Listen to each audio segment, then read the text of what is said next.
Depois de 7 semanas de embargo, a China liberou a primeira entrada no país de uma carga de carne brasileira. A informação foi antecipada pelo podcast AgriFatoCast e confirmada pela CNN Brasil. A importação do produto está paralisada pelo governo chinês, que é o maior parceiro comercial do Brasil no setor desde setembro, quando 2 casos atípicos e não transmissíveis da doença da vaca louca foram confirmados por aqui. Sobre esse assunto, a gente vai conversar agora com a ministra da Agricultura, Tereza Cristina, que está com o nosso analista de política, Gustavo Uribe. Boa tarde, ministra. Boa tarde, Uribe. Obrigada por nos atender. Boa tarde, Uribe. Boa tarde, Marcela, Daniel. É um prazer enorme falar com vocês. Ministra, eu gostaria de começar com esse primeiro tema que tem preocupado bastante o produtor brasileiro, o embargo da carne pela China. Há uma perspectiva de liberação deste produto e o que tem acontecido, o que empecilho tem atrapalhado? É uma questão política? Bom, primeiro eu preciso corrigir uma informação, né? A China não abriu e não recebeu nenhum container ainda. O Ministério da Agricultura não tem nenhuma informação oficial sobre o que foi falado aí por um site e depois reproduzido por vocês. Houve sim, temos containers chegando na China, mas ainda não houve liberação de nenhum container. O Ministério da Agricultura tem trabalhado de maneira intensa, porque a China é o único país que tem um protocolo específico com o Brasil sobre BSE. Protocolo assinado em 2015, que faz com que o Brasil, quando detecta um caso de BSE, mesmo atípico, que foram os nossos 2 casos, ele precisa fazer a suspensão, a autossuspensão das exportações das carnes para a China. Tem uma data de corte, 4 de setembro, que foi essa data da comunicação, então de lá para cá não se exportou mais nada. O que acontece? Eles pedem informações sobre a análise de risco, né, do sistema brasileiro para poder fazer essa detecção. Então, hoje nós temos aí conversas semanais praticamente das equipes técnicas que perguntam, nós respondemos, tem a dificuldade da língua, da tradução, do que, enfim. Mas nós temos tido aí reuniões frequentes com a parte técnica para que a gente esclareça de uma vez por todas esse assunto e que então a China possa voltar a importar carne do Brasil. Mas por enquanto esse não aconteceu ainda, não temos nada definitivo sobre essas conversas. Estamos avançando. Registro feito. Marcela, Daniel. Ministra, bem-vinda, obrigado pela entrevista aqui ao Live CNN. A gente está falando de questão sanitária que é até comum de acontecer, mas o prazo desse embargo geralmente fica ali na casa dos 15 dias, até quando é um prazo máximo que a gente já viu. Nesse caso, são quase 2 meses, mais de 2 meses, por sinal. A que a senhora atribui, dessa vez, esse embargo da China? É algo diplomático? É algo político? É uma tentativa de diminuição do preço da carne? Olha, eu não posso te afirmar isso, né? Isso é uma estratégia chinesa. Eu quero dizer para vocês que o Ministério da Agricultura, ele tem obrigação de prestar as informações pedidas por qualquer país, mas eu quero dizer para você que não é inédito. A Irlanda teve a suspensão por BSE em maio e até agora não voltou. Então, depende, né?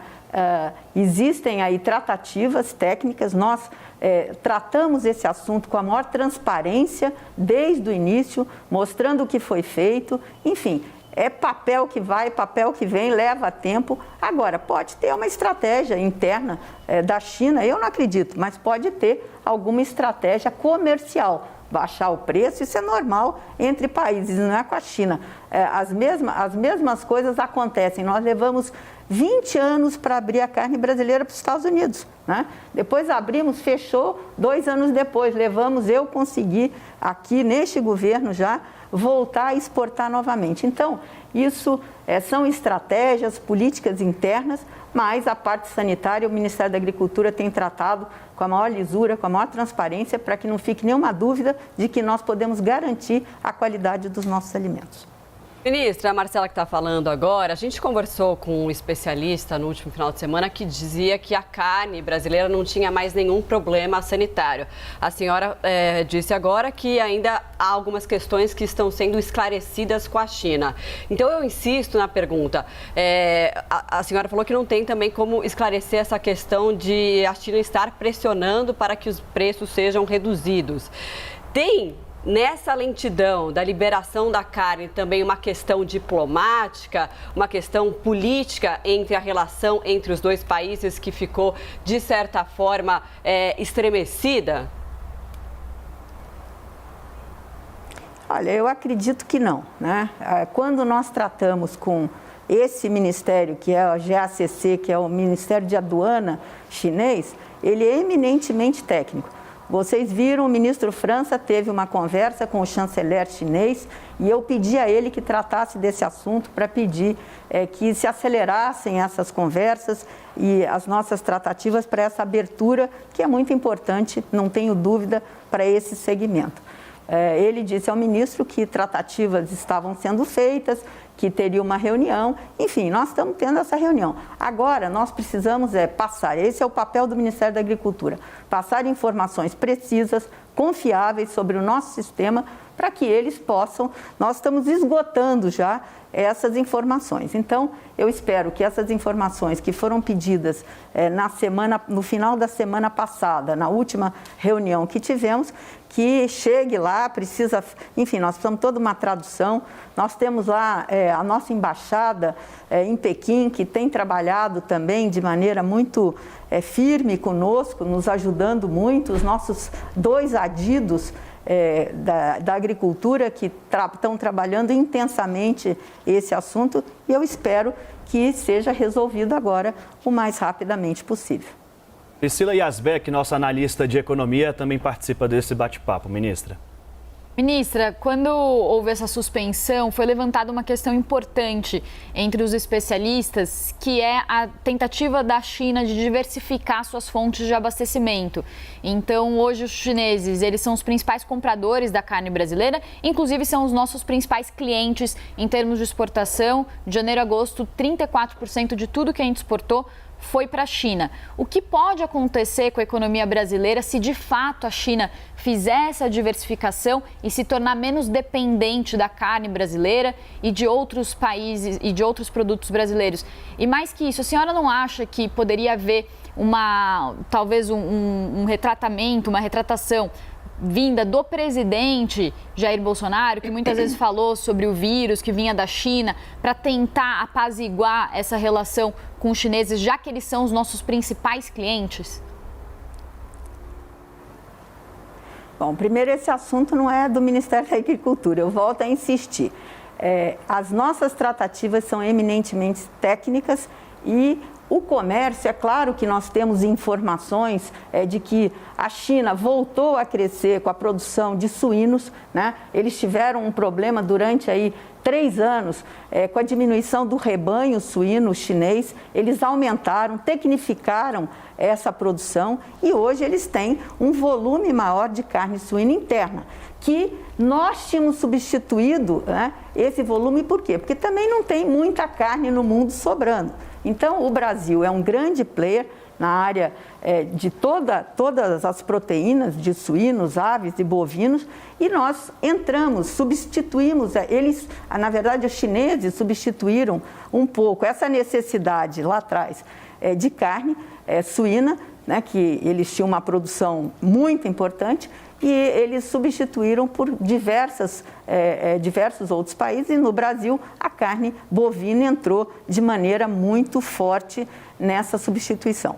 Eles estão voltando com uma produção forte de suínos, é cultural essa alimentação pela carne suína, os chineses têm como a sua principal proteína, e esse mercado, todo mundo sabia que uma hora ele ia dar, né, uma recuada. Por isso que o Ministério da Agricultura trabalha com a abertura de outros mercados. Nós resolvemos o problema de alguns mercados no mundo árabe aí, que nós estamos abrindo, estamos trabalhando aí para abrir outros mercados asiáticos. Não é fácil abrir um mercado, às vezes a gente leva mais de 2 anos, 3 anos, né, discutindo para se chegar ao certificado sanitário internacional que cada país quer. E é claro que cada um tem a sua estratégia e a proteção do seu mercado, do seu produtor.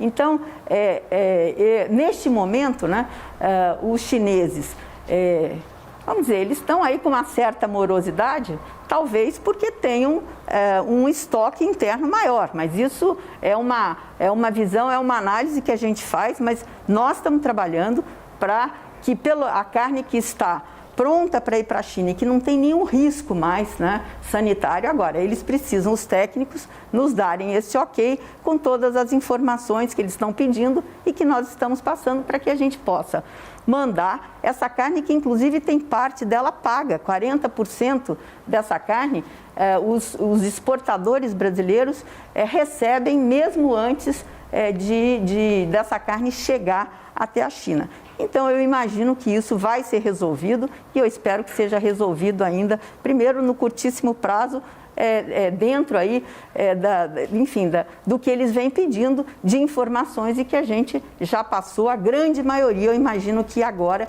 nós estamos aí na fase final de informações.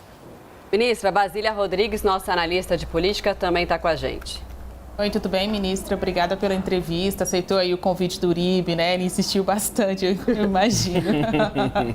Ministra, a gente está há alguns dias da COP26 e a senhora falou recentemente que o Brasil está bem perto de virar a maior economia verde do mundo.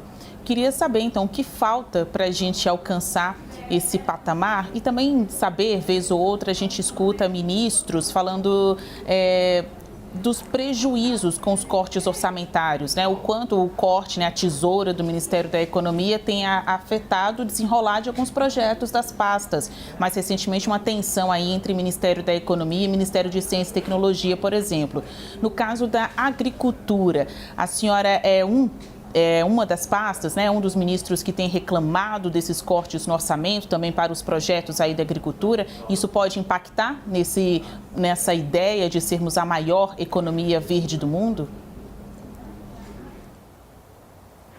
Basília, vamos por partes, né? Primeiro, eu acho que o Brasil realmente tem esse papel pela sua condição natural, né? Pela sua condição de... Nós temos só 3% das emissões, é muito baixas, né, do mundo, né? E nós temos, na área de agricultura, nós temos aí um longo aprendizado de 50 anos trabalhando com a agricultura cada vez mais sustentável, mais verde. Começamos lá atrás com a fixação de nitrogênio e por aí a gente vai. Nós temos aí vários protocolos de carbono neutro para carne, para soja, enfim, o Brasil vem caminhando. Quero até dizer para vocês que o nosso programa ABC, que agora nós fizemos o ABC+, porque o ABC completou 10 anos com grande sucesso, né? Foi auditado, certificado pelo número de hectares que nós conseguimos recuperar, enfim, a descarbonização que foi feita por meio desse programa. Agora nós lançamos o ABC+, que é muito ousado. Quando esteve no Brasil, o presidente da COP, o Alok Sharma, ele foi visitar a Embrapa, ficou tão impressionado com este projeto que disse, olha, levem isso para a COP, porque será tão importante essa tecnologia para que vocês repassem para outros países do mundo. Então, o Brasil tem muita coisa boa. Nós temos que corrigir desmatamento ilegal, deixar bem claro, tem que ser desmatamento ilegal. Nós temos um código florestal super rígido, que precisa ser seguido, né? E nós temos aí um esforço hoje enorme do ministro do Meio Ambiente, fazendo o quê? Fazendo ele e o ministro da Justiça trabalhando para coibir esse desmatamento ilegal, principalmente, né? Principalmente na Amazônia, que é onde os olhos do mundo estão voltados. Desmatamento ilegal em lugar nenhum, em bioma nenhum do Brasil é aceitável. Então, Eu acho que o Ministério da Agricultura está levando uma equipe de ponta, está indo o presidente da Embrapa, mais 8 técnicos que trabalham diariamente esse assunto do meio ambiente, da agricultura e a pecuária sustentável no Brasil. E se quiserem nos ouvir, né, precisam nos ouvir. Se nos ouvirem, tenho certeza que nós vamos levar coisas que a propaganda contra não conhece, mas que o Brasil tem muito a mostrar pelo que tem feito e o que vai fazer. É impressionante. Cada dia eu recebo aqui mais informações, mais projetos de agricultura sustentável nas mais diversas áreas. Não é só soja, milho e boi, não. Tem uma série de outras atividades em que a agricultura caminha a passos largos, para cada brasileira caminha a passos largos para ser cada vez mais sustentável. Quanto ao orçamento, Basília, todo ministro que gosta da sua pasta precisa pedir mais. É claro que eu sempre quero mais, porque o orçamento, vocês sabem, é sempre apertado. Então, se eu tiver mais recursos e puder aplicá-los bem, é claro que eu estou pedindo. Agora, esse assunto aí do orçamento é o seguinte: a economia trabalha, né, com os nossos orçamentos, e se você tem um empossamento, que ele chama, você não gastou aquele recurso por qualquer motivo, seja porque vai ser gasto mais para frente, contratos que ainda estão acontecendo, o que é que ele faz? Ele transfere de um ministério para o outro, mas depois isso volta até o final do ano, se ele estiver dentro do orçamento aprovado pelo Congresso. Então, nós aqui no Ministério da Agricultura temos aí pedido, por exemplo, para a defesa sanitária, recebemos agora, né, fomos contemplados com esse remanejamento, porque é uma atividade importante e eu vivo lá pedindo para me ajudar com isso, porque é um recurso que eu preciso gastar e eu tenho o tempo certo para gastar. Então, quero dizer para vocês que aqui no Ministério da Agricultura, a gente não tem aí muita queixa, as coisas estão vindo, acontecendo. É claro que eu gostaria de ter um orçamento maior e principalmente um plano safra sempre maior e mais verde, cada dia mais verde. Que o ministro Paulo Guedes esteja nos ouvindo, então. Isso. Não à toa, né, Uribe? A ministra é uma das queridinhas do presidente Jair Bolsonaro, sempre elogiada por ele nos eventos. Inclusive, depois dessa rodada de analistas perguntando, Uribe, claro, toque a entrevista aí, você que está ao lado da ministra e conseguiu essa entrevista para a gente. Ministra, eu gostaria de continuar no bojo da pergunta da Basília Rodrigues sobre a COP26. Uma das metas ousadas que será levada pelo Brasil é desmatamento ilegal zero até 2030. Isso. Como conciliar esta meta com o aumento da área produtiva agrícola do país? Eu não vejo nenhum problema. A agricultura brasileira ela foi feita em cima de ciência. Hoje, eu estava com um diretor da Embrapa que fez uma colocação muito interessante, né, que se nos anos 80, né, se nós tivéssemos a mesma tecnologia hoje que nós tínhamos lá, nós tínhamos que ter 70 milhões de hectares a mais para produzir a mesma soja que a gente produz hoje. Com a tecnologia, com a ciência, nós conseguimos continuar com uma área pequena, fazendo o chamado poupa-terra. E na pecuária a mesma coisa. O nosso crescimento nos últimos 15 anos é impressionante. Então, o que nós precisamos? Cada vez mais produzir com ciência, com tecnologia. E aí nós podemos realmente diminuir esse desmatamento, por que não? Um pouco antes. A nossa meta é 2030, mas por que não? Né? Isso é um acompanhamento que o país vai fazer, tem feito e vai fazer cada vez de forma mais acurada, cada vez ficar mais em cima disso. E a gente viu, por esses dados, que o Brasil pode continuar produzindo mais, né? E pode cumprir essa meta de 2030 tranquilamente, acabando com o desmatamento ilegal até 2030. Muito obrigada. A gente conversou com a ministra Tereza Cristina, da Agricultura. Volte sempre, ministra, para esclarecer todos os pontos aí que a gente tem sempre para esclarecer. Uribe, também obrigada por conseguir essa entrevista com a ministra e até uma próxima.